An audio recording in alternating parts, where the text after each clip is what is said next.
Hi friends, அஸ்ஸலாமு எல்லோரும் எப்படி இருக்கீங்க? எல்லோரும் நல்லா இருக்கீங்கன்னு நம்புகிறேன்.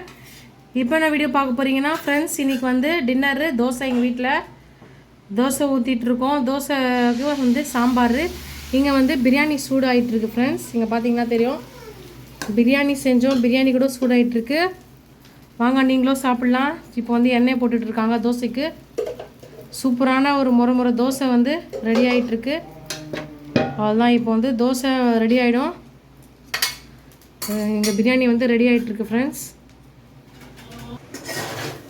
பார்த்தீங்கன்னா அவரைக்காய் வந்து குழம்பு செஞ்சுருக்காங்க. அவரைக்காய் பொரியல் மாதிரி சூப்பராக இருக்குது. பார்க்கும்போதே தோசைக்கு ரொம்ப சூப்பராக இருக்கும் ஃப்ரெண்ட்ஸ். இது அதுக்கப்புறம் வந்து சாம்பார் காட்டுறேங்க உங்களுக்கு. தோசை, பிரியாணி, அவரைக்காய் குழம்பு செஞ்சுருக்காங்க. தொக்கு மாதிரி சூப்பராக இருக்கும் சாப்பிட்றதுக்கு. ரொம்ப யாரெல்லாம் இந்த மாதிரி வந்து பிரியாணி, தோசை இந்த மாதிரிலாம் செஞ்சுருக்கீங்களா? கமெண்ட் பாக்ஸில் கமெண்ட் பண்ணுங்கள் ஃப்ரெண்ட்ஸ். பார்த்தீங்கன்னா தெரியும், சூப்பரான சாம்பார் ரெடி ஆயிடுச்சு. சாம்பார் சூப்பராக ரெடி ஆயிடுச்சு. அதுக்கப்புறம் வந்து இது அவரைக்காய் குழம்பு தான் இது. அதுக்கப்புறம் கொஞ்சம் சாதம் இருக்குது, தோசை இருக்குது ஃப்ரெண்ட்ஸ். சூப்பராக இருக்குது. வாங்க நீங்களும் சாப்பிட்லாம். ஓகே ஃப்ரெண்ட்ஸ், இந்த வீடியோ பிடிச்சிருந்தா லைக் பண்ணுங்கள், ஷேர் பண்ணுங்கள், சப்ஸ்கிரைப் பண்ணுங்கள். ஓகே, பாய்.